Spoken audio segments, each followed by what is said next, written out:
Bienvenue à tous, je suis ravie de vous retrouver pour ce nouvel épisode de Café avec. Aujourd'hui, j'ai le plaisir d'être avec Camille Génissel. Salut Camille. Moi, Salut j'ai Chloé. un café pur. Toi, je sais pas ce que tu as dans ta Bonjour. tasse. Alors, c'est du thé citron gingembre. Ah, très Comme ça, je vais être en forme. bien. Et puis, j'ai vu que c'était une tasse éléphant. Ça tombe bien parce qu'on va parler animaux aujourd'hui avec Camille. On va parler animaux parce que dans certains cas, comme vous allez le voir avec les partages que va nous faire Camille, en fait, dans certains cas, les animaux, enfin en l'occurrence ici, on va parler de nos animaux de compagnie. Dans certains cas, nos animaux de compagnie peuvent se faire le reflet, être le révélateur vraiment de choses qui se passent à l'intérieur de nous, humains, dans nos émotions, nos comportements, etc. Alors pourquoi je reçois Camille? Eh bien parce que Camille, elle est coach comportementaliste animalier, éducateur canin. Elle est aussi l'auteur du livre Mon chat est un cas. Et puis, c'est la fondatrice de Eden Academy, qui est un organisme de formation pour comportementalistes animaliers et éducateurs canins. Moi aussi, j'interviens d'ailleurs lors de certaines de ces journées. Voilà, avant qu'on démarre officiellement, Camille, je ne sais pas si tu as quelque chose à rajouter en introduction. C'est exactement ça. C'est parfait. Ouais, ouais. Je fais un petit peu de télé, radio. Justement, mon but, c'est d'aider un maximum les familles qui ont des problèmes avec leurs animaux et d'aider aussi les personnes qui sont passionnées d'animaux à en vivre et à aider aussi eux-mêmes les animaux, évidemment. C'est une chaîne, hein, c'est toujours vraiment, je dirais, une énergie assez positive et dynamique que de faire une chaîne comme ça. Et ce que je rajouterais comme maillon de la chaîne, parce que moi, je suis plutôt dans la psychologie humaine, on va dire, Ouais, la libération des émotions humaines par rapport à ça, c'est que parfois c'est une invitation, ce qu'on voit, ce qui se passe parfois chez l'animal, c'est une invitation à conscientiser quelque chose qui se passe dans la systémie, dans l'environnement de l'animal, et en l'occurrence, ça peut être chez leurs humains. c'est Donc, ça. première question que j'ai envie de te poser, Camille, juste rapidement, c'est, alors il y a visiblement différents courants de pensée par rapport à ça, mais on dit souvent que nos animaux de compagnie, enfin les animaux en général, ils sont dans un état de conscience particulier. Je sais pas ce que toi tu peux nous en dire par rapport à ça, et est-ce que cet état de conscience dans lequel ils sont les animaux ou dans lequel ils seraient, est-ce qu'il peut déjà nous aider nous humains à peut-être à nous reconnecter à nous-mêmes ou à l'instant présent? Comment tu dirais, toi? Oui, c'est ça. D'ailleurs, c'est comme ça que on fonctionne en fait en tant que coach comportementaliste. C'est vraiment là-dessus qu'est basé notre métier. Alors, en fait, c'est très discutable hein, et beaucoup discuté d'ailleurs, puisqu'on ne saura jamais hein, tant qu'on ne sera pas des chiens nous-mêmes ou des chats, on ne saura jamais. Mais en réalité, ce qu'on peut dire, c'est que oui, ils sont plutôt quand même dans l'instant présent, un petit peu comme les enfants, hein, entre 3 et 7 ans, à peu près quelque chose comme ça. Et du coup, il nous oblige, nous aussi, hein, c'est une obligation au départ, mais ça ne devrait pas l'être, à être dans l'instant présent et à nous reconnecter quelque part un petit peu à eux, à la nature, mais aussi à nous-mêmes. C'est le même principe que la méditation finalement. Hein. Donc c'est comme si à chaque interaction qu'on va avoir avec eux, c'est un petit peu comme si on méditait à chaque fois. Donc c'est intéressant. Oui, ça me parle ce que tu dis parce que par moment, dans les journées de formation que j'anime avec tes groupes, je leur dis qu'à un certain niveau, relatif tout de même, nos interactions avec nos animaux, ça nous ramène aussi à nos interactions avec des enfants. Euh, C'est ça. voilà, dans cet instant présent, dans cette spontanéité, dans ce rapport sans filtre aux émotions, à ce qui se passe. C'est Bref, ça. tout ça pour dire Dis-moi, vas-y, dis-moi. donc, le cœur de ce que tu accompagnes, c'est donc les comportements des animaux pour les libérer, les changer par le biais de méthodes douces, hein, je précise. C'est Et ça. du coup, dans certains cas, mais vraiment pas dans tous, les comportements des animaux, je sais pas, de l'agressivité ou autre chose, c'est le reflet de quelque chose qui est en lien avec leurs humains. Donc, est-ce que tu peux nous en dire plus par rapport à ça et aussi quelles sont, selon toi, les problématiques humaines les plus courantes dont les animaux se font le reflet? Alors, en fait, oui, c'est-à-dire que les problèmes de comportement chez les animaux, souvent, c'est l'environnement. Alors, ça peut être la génétique, ça peut être lié à certaines maladies ou autres, mais nous, on se concentre en tout cas sur la partie environnement, en fait, ce qui entoure l'animal. Et parmi l'environnement, il y a beaucoup de choses. Hein. Il peut y avoir son mode de vie, son hygiène de vie, mais aussi les humains avec lesquels il vit. Et donc, on les prend aussi en considération. Et il est évident que quand on vit avec quelqu'un qui est tout le temps triste ou tout le temps joyeux, d'ailleurs, ça a une influence hein, sur nous. On le sait, même nous, entre humains. Et donc, entre chiens et humains, par exemple, ou même entre chats et humains, c'est exactement la même chose. Donc, ils vont ressentir les problématiques ou certaines charges énergétiques de la part des humains. Donc, par exemple, quand vous êtes triste, le chat peut ressentir la tristesse, le chien aussi et y répondre à sa manière. Alors, après, ça dépend des chiens, des chats, de leur personnalité, un petit peu tout ce qui constitue leur environnement, mais ils vont y répondre. Et ils peuvent y répondre au travers de certains problèmes de comportement, par exemple de l'agressivité, de la dépression. Ça s'exprime comme chez nous, hein, les chiens vont pouvoir déprimer sans manger, en restant sans jouer, de manière complètement apathique. Et ça peut être lié simplement à un problème humain. Alors, est-ce qu'ils le révèlent volontairement ou pas? Je ne pense pas. En tout cas, tous le ressentent, mais ne réagissent pas de la même manière et ne le ressentent peut-être pas de la même manière non plus. C'est comme chez les humains, je pense qu'on a des animaux qui sont plus sensibles que d'autres. Mais certains chiens peuvent développer des problèmes de comportement. Et c'est là que on peut intervenir, expliquer un petit peu ce qui se passe au sein des familles et peut-être prendre en considération ce qui se passe et peut-être que c'est le moment aussi de solutionner ce problème et de faire quelque chose en tout cas. Ok. Et du coup, tu dirais que c'est plus dans les personnes et les animaux que tu accompagnes, c'est surtout des problématiques liées à de la tristesse, à certains traumas qui ressortent, ou c'est extrêmement varié, il n'y a pas de règle.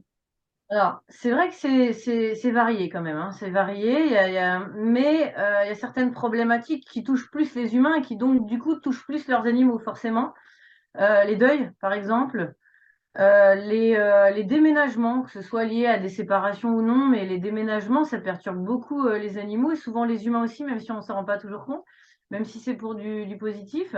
Et puis, par exemple, j'ai vu certaines familles où une personne était agoraphobe, donc la phobie de tout ce qui est être avec des personnes, voilà, dans des groupes finalement. Hein, tu vas sûrement me acquiescer ou voilà. Et en fait, eh bien, le chien avait cette même problématique. Et là, je me souviens, j'étais en train de réfléchir, c'est que c'était un Malinois qui, du coup, devenait mais complètement agressif avec toutes les personnes qu'il pouvait croiser dans la rue ou sur un trottoir, alors que, il n'y avait aucune raison qu'il fasse ça. Il avait été très bien éduqué depuis tout petit, il avait été très bien sociabilisé, il avait vu beaucoup d'êtres humains, il avait l'habitude de jouer avec eux, et du jour où son humain à lui a eu cette problématique, lui, il l'a eu aussi.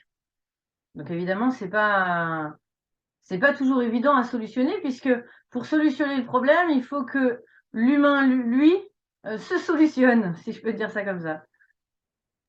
Et justement, en parlant de résolution de problèmes, est-ce que tu peux nous donner des exemples de comment certains cas concrets se sont résolus quand tu mets de tels éléments en avant, de ce rapport Oui, entre l'humain et l'animal dans leurs problématiques? bah, on peut continuer dans cet exemple-là. En fait, le monsieur est ensuite allé voir un psychologue. Il a fait de la sophrologie aussi pour gérer son problème.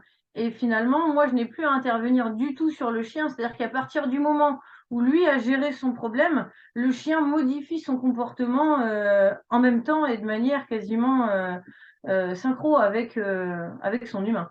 Donc ça se fait vraiment très facilement. Simplement, moi, mon rôle, ça va être en tant que coach comportementaliste de déceler cette problématique et de en faire prendre conscience à l'humain et à la famille et de les amener justement à eux aussi à les aider au travers de leur animal en fait, qui finalement est en train de dire, hé, regarde, ça va pas là, c'est pas grave, ça peut arriver à tout le monde, mais fais quelque chose, Oui, tout simplement.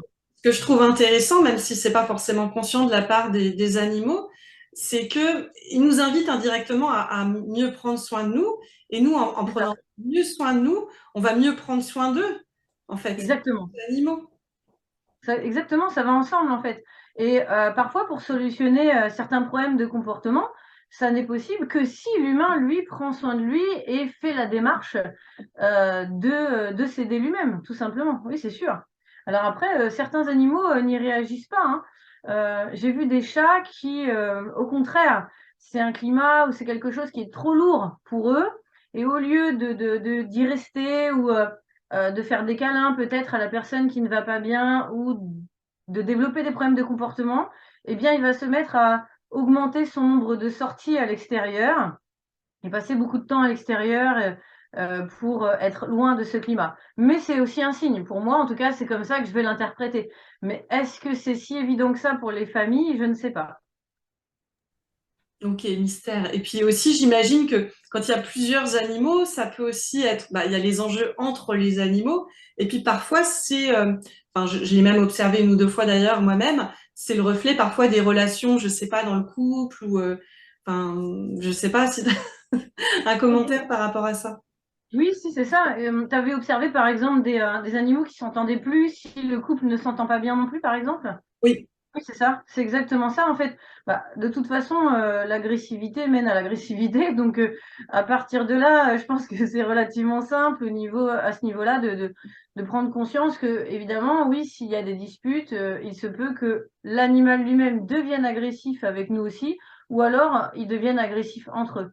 C'est un exemple, il y a beaucoup d'autres possibilités en fait, parce que euh, il y a autant de réponses possibles que d'animal en fait, finalement. Donc, si chaque animal, chaque chien, chaque chat peut ressentir ce qui se passe au sein des familles, tous ne vont pas réagir de la même manière.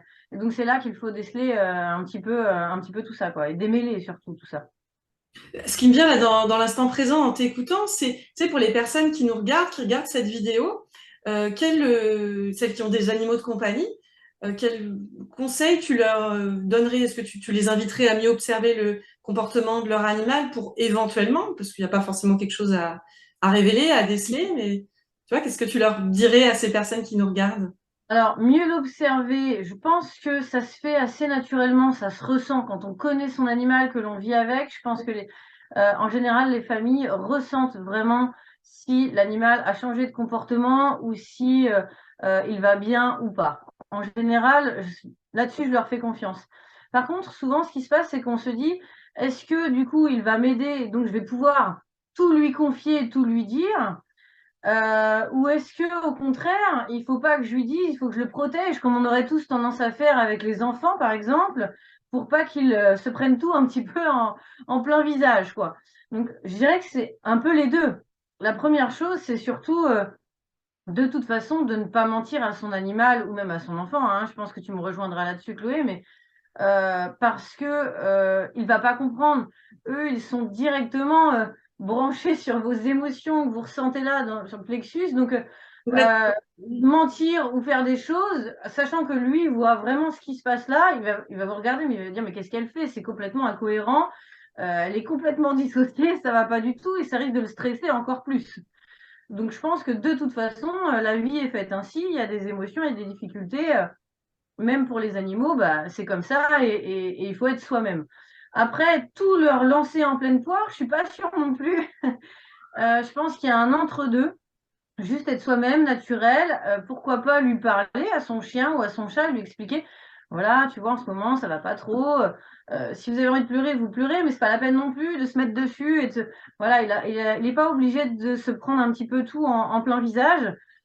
Juste l'entre-deux, je pense que c'est très bien, tout Ouais, donc simplement. un entre-deux, et puis finalement être honnête avec soi-même pour être plus honnête avec nos animaux et avoir cette espèce d'alignement, de cohérence en fait. Oui, c'est ça, en fait. J'aime bien ce que tu dis parce que ça rejoint vraiment ce qu'on pourrait travailler sur nous-mêmes. Parfois, on n'a même pas conscience de ne pas aller bien, en fait, hein. Et grâce à l'animal, au moins, on peut le conscientiser et derrière, pourquoi pas le travailler et se dire, bon, ok, alors là, je l'accepte, je vais faire ce qu'il faut. Et puis après, quand ça va mieux, bah, on peut se dire, mais grâce à mon chien, grâce à mon chat, je suis sortie de la dépression. C'est quand même incroyable, je trouve. C'est magique. Oui, complètement, c'est magique. Et du coup, avant de conclure cet échange, tu sais, on entend dire parfois que nos animaux nous soignent, sont nos thérapeutes. Enfin, je sais pas quelle est ton opinion par rapport à ça. Et si tu penses ça, effectivement, est-ce que tu dis, qu'est-ce qui les motive à faire ça, tu dirais? Je pense que ils sont restés proches de la nature. Et pour eux, que ce soit un décès ou des maladies, malheureusement, c'est quelque chose qui va avec la vie, avec la nature et qui est normal. Donc, lorsque on est confronté à ce genre de situation, que l'on est en dépression ou autre, eux, ils comprennent pas forcément parce qu'ils sont dans l'instant présent et surtout pour eux, la mort est naturelle. Donc, ils vont sûrement être assez interloqués par nos comportements, même si eux, ça peut les rendre tristes aussi, hein, la perte d'un compagnon chien, la perte, peu importe, évidemment. Maintenant, le fait qu'ils nous soignent, je pense que oui, ça c'est certain, parce qu'ils ont une telle énergie, justement, étant connectés à la nature à ce point, je pense que ça peut que nous aider et nous faire du bien. Maintenant, encore une fois, faut faire attention. Ce sont pas des psys non plus. Et tous ne l'ont pas demandé non plus. Et des fois, se prendre des choses comme ça tout le temps, toute la journée, c'est pas si évident que ça. Des choses lourdes, c'est pas si évident que ça. D'ailleurs, j'ai pu voir régulièrement des chiens, par exemple, qui fuguent pour s'éloigner d'un climat trop lourd à la maison, par exemple. Oui, je comprends. On est encore dans cette idée finalement de juste équilibre à trouver. On peut pas Ouais, c'est ça. tout leur refiler, hein. Nous-mêmes, on n'aimerait pas penser Voilà, quoi de voilà. d'autres personnes, quand bien même on l'aimerait à fond, on peut pas en fait. Donc c'est vraiment prendre soin de soi pour mieux prendre soin des autres, humains ou animaux. Enfin moi, c'est ce qui me vient en sous-texte dans ce que tu C'est dis. ça, et trouver un juste équilibre. Oui, voilà, c'est ça. Je trouvais juste un équilibre naturel, sans mentir, mais sans non plus, allez, euh, tout est pour toi, quoi. Je vois Camille. Et du coup, qu'est-ce que tu aurais à dire, à ajouter éventuellement pour conclure cet échange? Je sais pas, une actu, un mot à ajouter. Comment tu aimerais conclure cet entretien? Alors, en fait, je pense que il faut qu'on reste connecté à nos animaux et à la nature. Et grâce à eux, je pense que c'est possible. Réussir à être dans l'instant présent, c'est ce qui nous manque à tous, hein. On est dans une société où on est vraiment tous hyper stimulés du matin au soir. On cherche tous à essayer d'anticiper le futur, alors qu'en vrai, le futur n'existe pas encore. Donc, on anticipe quelque chose qui n'existe pas, ce qui est, à mon avis, pas très intéressant. Et ça a une influence énorme aussi donc sur nos vies et notre qualité de vie, mais aussi sur les animaux que l'on a à la maison, parce que promener son chien tout en étant au téléphone ou autre, je suis pas sûre que ce soit un réel moment de partage. Et grâce à eux, je pense que c'est le moment de revenir à des choses plus importantes, plus réelles dans l'instant. Et grâce à ça, peut-être nous aussi être un peu plus heureux, quoi, tous ensemble. Je pense que c'est le but, hein. Donc revenir en substance à l'instant présent et à l'essentiel. Enfin, moi, c'est comme ça que je reçois ce que tu dis. Ouais, ouais, c'est ça, vraiment, grâce à eux, grâce à eux. D'ailleurs, il a été prouvé hein, que les êtres humains et les familles qui vivent avec des animaux de compagnie sont, soi-disant, vivent plus longtemps que les autres. Alors, il y a peut-être un lien avec tout ce qu'on est en train de dire, justement. Ouais, super. Eh ben, merci beaucoup pour Camille pour cet échange hyper enrichissant. Je te dis à une prochaine fois et à une prochaine fois à vous tous. À une prochaine fois, avec plaisir, Chloé. Et puis merci. À bientôt. À bientôt.